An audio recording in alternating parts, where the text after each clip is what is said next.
আসসালামু আলাইকুম। বাংলাদেশ আওয়ামী লীগ প্রতিবিপ্লব করতে সক্ষম হবে কিনা অথবা বাংলাদেশ আওয়ামী লীগ বর্তমান বাংলাদেশের যে রাজনৈতিক পরিস্থিতি রয়েছে কিংবা রাজনৈতিক পরিবেশ রয়েছে সেই পরিবেশে কোনো ধরনের জটিল বা কঠিন আন্দোলন শুরু করবে কিনা এই বিষয়টি নিয়ে কিন্তু ইতিমধ্যে বাংলাদেশের রাজনৈতিক অঙ্গন থেকে শুরু করে বাংলাদেশের বর্তমান যে প্রশাসন রয়েছে অর্থাৎ অন্তর্বর্তীকালীন সরকার সেই অন্তর্বর্তীকালীন সরকারের মধ্যেও কিন্তু নানা ধরনের আলোচনা তৈরি হয়েছে। তবে অন্তর্বর্তীকালীন সরকার বাংলাদেশ আওয়ামী লীগের প্রথম দিকে যে রাজনৈতিক কর্মকাণ্ড বা কর্মসূচিগুলো তারা দিয়েছিল সেগুলো কিন্তু বিভিন্নভাবে প্রতিহত করার চেষ্টা করেছে এবং বাংলাদেশ আওয়ামী লীগ প্রথমত ফেব্রুয়ারির দিকে যে কর্মসূচিগুলো দিয়েছিল সেই কর্মসূচিগুলোর প্রথম ভাগে কিন্তু তারা জনগণের দোরগোড়ায় পৌঁছাতে সক্ষম হয়েছে এবং জনগণের কাছে এক ধরনের সমর্থন তারা পেয়েছে।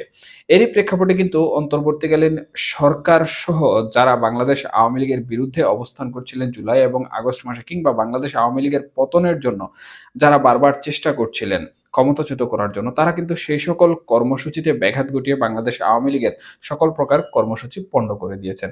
এরপর থেকে কিন্তু বাংলাদেশ আওয়ামী লীগ বাংলাদেশের যে রাজনীতির অঙ্গন রয়েছে সেই অঙ্গনে কিন্তু কোনোভাবে মাথাচাড়া দিয়ে উঠতে পারেনি।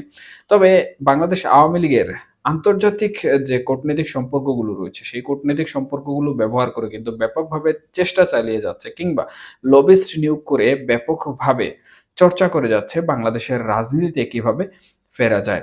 আমরা জানি যে বাংলাদেশ আওয়ামী লীগের যিনি সভানেত্রী রয়েছেন অর্থাৎ শেখ হাসিনা এবং বাংলাদেশের সাবেক প্রধানমন্ত্রী, উনার বৈধতা এবং অবৈধতা নিয়ে কিন্তু সেই প্রথম থেকে অর্থাৎ ৫ই আগস্ট ২০২৪ এর পর থেকে কিন্তু নানামুখী সংঘাত আমরা লক্ষ্য করেছি।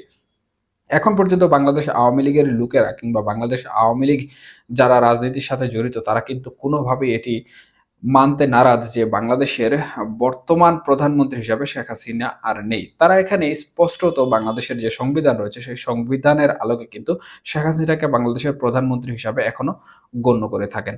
এবং আমাদের পার্শ্ববর্তী দেশ যে ভারত রয়েছে সেই ভারতে কিন্তু শেখ হাসিনা রাজনৈতিক অবস্থানে রয়েছেন।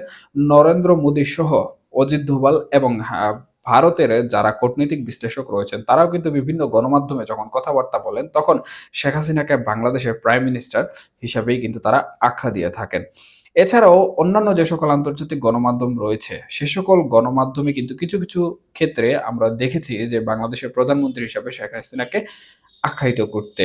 আবার কেউ কেউ ক্ষমতাচ্যুত প্রধানমন্ত্রী হিসাবে কিন্তু আখ্যায়িত করছেন। সুতরাং এখানে সাংবিধানিক বিষয়ের যে বৈধতা বা অবৈধতা এই বিষয়টি নিয়ে কিন্তু এক ধরনের ধূম্রজাল এখনো রয়েছে। তবে অনেক বিশ্লেষকরা এই বিষয়টিতে একমত পোষণ করেছেন যে বাংলাদেশে যে গণ-অভ্যুত্থান হয়েছে, কেউ যদিও এটিকে বিপ্লব বলে থাকেন, আবার কেউ এটিকে গণ-অভ্যুত্থান বলে থাকেন, কেউ ছাত্র জনতার আন্দোলন বলে থাকেন। তবে যে যেটি বলুন না কেন, বিশ্লেষকরা কিন্তু একমত হয়েছেন যে বাংলাদেশে এমন একটি প্রেক্ষাপট ঘটেছে যেটি সাধারণত অ্যাক্সিডেন্টিয়াল অথবা এটি একটি মেটিকুলাস ডিজাইন।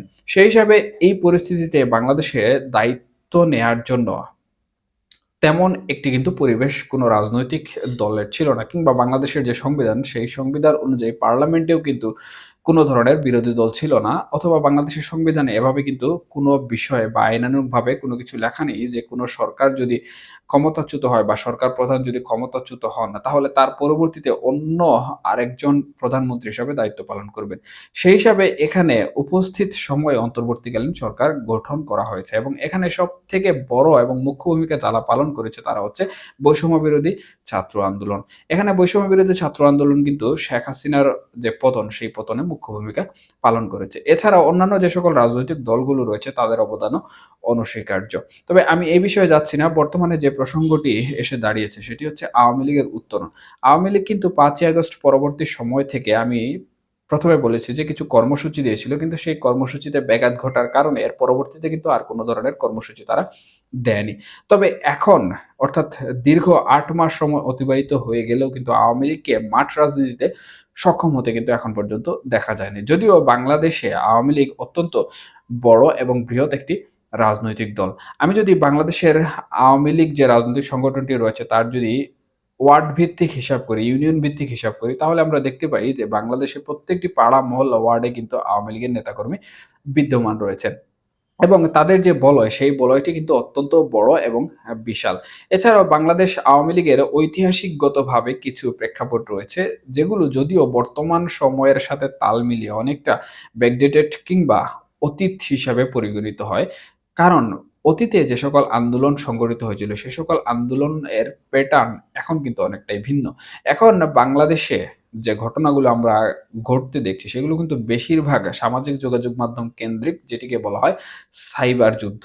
এবং সাইবার যুদ্ধে উন্নতি করতে হলে বা সাইবার যুদ্ধে সফলতা লাভ করতে হলে কিন্তু সাইবার ভিত্তিক যে প্ল্যাটফর্ম রয়েছে, অনলাইন যে প্ল্যাটফর্ম রয়েছে সেই প্ল্যাটফর্মগুলোতে কিন্তু সবথেকে বেশি উন্নত করতে হবে। এখানে আওয়ামী লীগ কিন্তু বর্তমানে সাইবার বা অনলাইনের মধ্যে খুব বেশি সক্রিয় রয়েছে এবং হ্যাঁ, প্রত্যেকটা বিষয়ে কিন্তু আওয়ামী লীগ বর্তমানে মাঠে উপস্থিত না থাকলেও সামাজিক যোগাযোগ মাধ্যমগুলিতে তারা বিভিন্নভাবে তাদের যে মতামত রয়েছে বা তাদের যে কৌশল রয়েছে সেই কৌশল তারা অবলম্বন করছেন। কখনো, কখনো বিভিন্ন ধরনের গুজব রটাচ্ছেন, কখনো, কখনো বা বিভিন্ন জায়গায় মিছিল মিটিং এর ছবি তারা আপলোড করছেন। এবং সেগুলো দেখে কিন্তু অন্যান্য যে সকল নেতাকর্মীরা রয়েছে তৃণমূল পর্যায়ে তারাও কিন্তু উজ্জীবিত হয়েছেন। তবে এখন যে বিষয়টি সামনে এসে দাঁড়িয়েছে সেটি হচ্ছে বাংলাদেশ আওয়ামী লীগ ঘুরে দাঁড়ানোর যে একটি প্রশ্ন। কিভাবে বাংলাদেশ আওয়ামী লীগ ঘুরে দাঁড়াবে সেই বিষয়টি নিয়ে কিন্তু আওয়ামী লীগ চিন্তাভাবনা করছে। বিশেষ করে আওয়ামী লীগের তৃণমূল নেতাকর্মীরা যারা মাঠ পর্যায়ে বিগত দিন কোনো ধরনের সুযোগ সুবিধা ভোগ করেননি কিংবা বিগত দিন কোনো ধরনের দুর্নীতি লুটপাটের সাথে তারা জড়িত ছিলেন না, তারা কিন্তু বর্তমানে বাংলাদেশ আওয়ামী লীগের ঘুরে দাঁড়ানোর বিষয়টি নিয়ে ব্যাপকভাবে চিন্তিত। এবং হ্যাঁ, তাদের মুখ থেকে একটি বিষয় কিন্তু স্পষ্টভাবে বা তথ্য মতে যে বিষয়টি পাওয়া যায় সেটি হচ্ছে বাংলাদেশ আওয়ামী লীগের প্রত্যেকটি নেতাকর্মী কিন্তু যে কোনো সময় বা যে কোনো মুহূর্তে বাংলাদেশের যে রাজধানী রয়েছে ঢাকা, সেই ঢাকা কেন্দ্রিক তারা একটি গণজমায়েত করার সম্ভাবনা তৈরি করেছেন। এবং সেই গণজমায়েত যদি তারা করতে পারেন তাহলে হয়তোবা আওয়ামী লীগ প্রতিবিপ্লবের যে প্রশ্ন এখানে দাঁড় করেছে সেই প্রতিবিপ্লব করার সম্ভাবনা কিন্তু রয়েছে। তবে প্রতিবিপ্লব করার জন্য কিন্তু জনগণের সমর্থন সবথেকে বেশি গুরুত্বপূর্ণ। কারণ আমরা দেখেছি আওয়ামী লীগের পতনের সময় শুধুমাত্র যে ছাত্ররা আন্দোলন করেছে তা কিন্তু নয়, বরঞ্চ ছাত্রদের উপর যখন মেটিকুলাস ডিজাইন বলুন কিংবা আওয়ামী লীগের রাজনৈতিক কৌশলগত কারণে বলুন, যখন ছাত্রদের উপর নির্যাতন করা হয়েছিল তখন কিন্তু দেশের আপামর জনসাধারণ এবং দেশের রাজনৈতিক দলগুলো কিন্তু একীভূতভাবে সেই আন্দোলনে অংশগ্রহণ করেছে এবং এক পর্যায়ে এটি কিন্তু একটু জনরোষানলে পরিণত হয়েছে। আর রোষানল যেটি সেটিকে কিন্তু কোনোভাবে কেউ দাবিয়ে রাখতে পারে না। যার ফলশ্রুতিতে কিন্তু আমরা ফলাফল হিসাবে দেখেছি আওয়ামী লীগের পতন। সুতরাং আওয়ামী লীগ বর্তমানে এখন যে বিষয়টি নিয়ে চিন্তা ভাবনা করছে সেই বিষয়টি হচ্ছে মূলত জনগণের একটি রোষানল তৈরি করা। এবং শেখ হাসিনা যে কঠোর নির্দেশনা দিয়েছেন সম্প্রতি সেটি হচ্ছে যার যা কিছু রয়েছে তাই নিয়েও কিন্তু প্রতিরোধ গড়ে তুলতে হবে। অর্থাৎ এখন আর কিন্তু সময় নেই যে এক গালে চড় মারলে আরেক গাল দিয়ে দেয়ার। উনি উনার যে বক্তৃতা উনি প্রকাশ করেছেন সেই বক্তৃতা কিন্তু সামাজিক যোগাযোগ মাধ্যম থেকে বিভিন্ন জায়গায় কিন্তু ভাইরাল হয়েছে এবং আওয়ামী লীগের শীর্ষ নেতা যারা রয়েছেন তাদের কিন্তু সামাজিক যোগাযোগ মাধ্যম থেকে শুরু করে তাদের অ্যাক্টিভিস্ট যে সকল প্ল্যাটফর্ম গুলো রয়েছে সেগুলো কিন্তু প্রচার হয়েছে। এবং সেখানে কিন্তু স্পষ্টভাবে তিনি নির্দেশনা দিয়েছেন যে যার যা কিছু আসে সেটা নিয়ে কিন্তু মাঠে নেমে যেতে হবে এবং প্রতিরোধ গড়ে তুলতে হবে।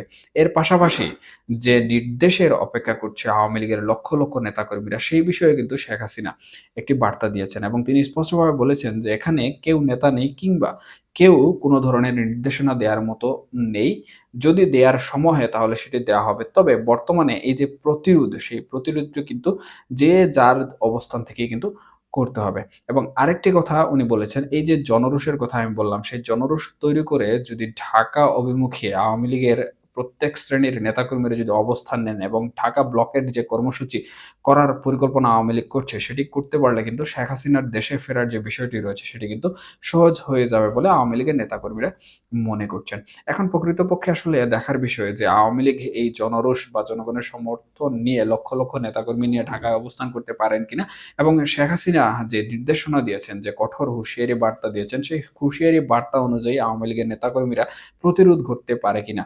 যদি এটি সম্ভব হয় তাহলে হয়তোবা আগামীতে আওয়ামী লীগ আরো কঠোর কর্মসূচি দিবে কিংবা আওয়ামী লীগ আন্দোলনের যে পরিবেশ রয়েছে সেই পরিবেশ তৈরি করে মাঠ রাজনীতিতে ফেরার চেষ্টা করবে।